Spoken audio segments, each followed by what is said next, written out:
Welcome back to the Johnny Vedmore Show, Tom. How are you today?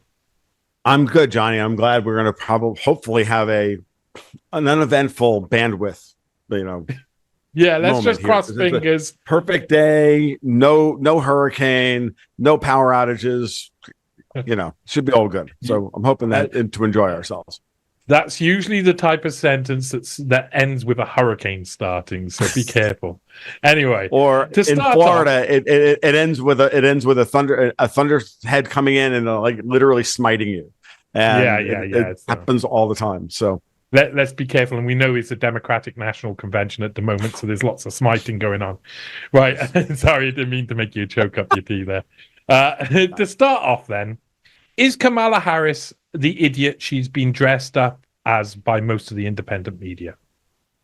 it's a really good question. That's one I asked earlier in the week, and I've never ever questioned her political IQ. Like, you don't get to be vice president of the United States by never actually standing for an election that wasn't rigged in your favor if you don't have high political IQ and high political acumen, and she does. So from that perspective, no, she's not an idiot. Is she ruthless? Yeah.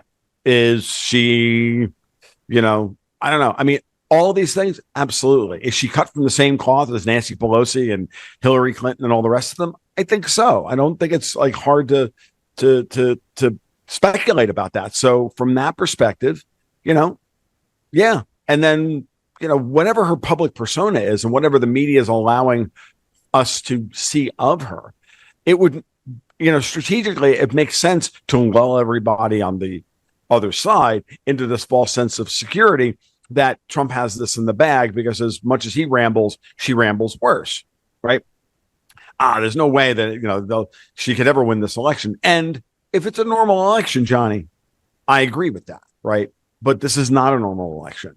So it's a real good question. And I think it's an open-ended one. And it's really a question I just want everybody to engage with seriously. Don't just dismiss it out of hand because it makes you feel good, or you can write a meme today, or, something quippy on Twitter. This is not what this is about.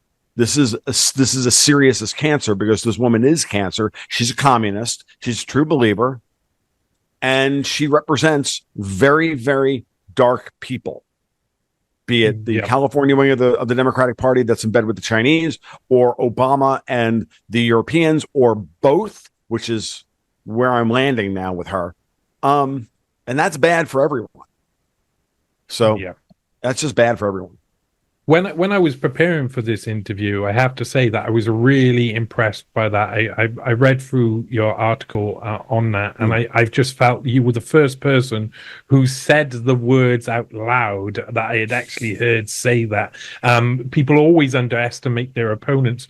And I think Trump only had the election in the bag for about a week following the actual assassination attempt, and then since then it's looks a lot more even now. They've got someone who can speak on the podium, which is an amazing thing to say. Now, it was an interesting first day. I'm not sure if you took it in at the Democratic National Convention, with the establishment media, of course, present to manage the narrative and, of course, be biased. What did you make of the initial day? Did you take a little look at it? I a little bit, and I'll say this. I was actually just finished my weekly podcast with Newsmax that I do for them before this interview, and I said, and I was talking about it there, and I said, well, I was surprised, one, that there was actual red, white, and blue on the stage, because that was not the case last time. I was expecting them to go even darker and weirder, in the vein of what they pulled off over at the Paris Olympics, right? But maybe that was their high point of depravity. I don't know. They have 3 days yet, so we have plenty of time for them to do, to turn into the silly party. But what I did notice from a,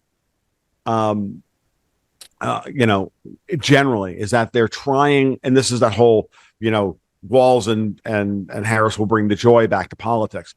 The Democrats are going back to their old kind of boomer roots of how they won elections. Democrats were the party you partied with. The Republicans are the ones you started a business with. So the Republicans are serious, and the Democrats are the ones you want to, have a beer with or get high with.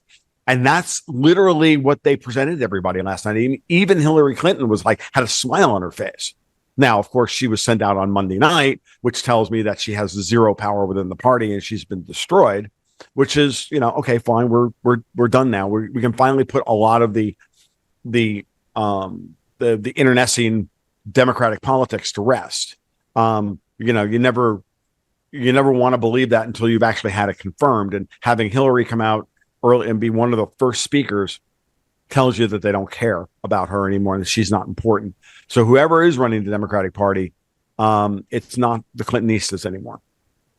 And that means that we're going full communism. And that what we've seen so far from Harris and Walz is exactly what we're going to get going forward. There isn't a bait and switch here. Yeah, that's what a lot of people have been putting out, haven't they? That there's going to be some form of bait and switch, and I didn't believe that either. I just felt like that would just be too risky a strategy. They're in now.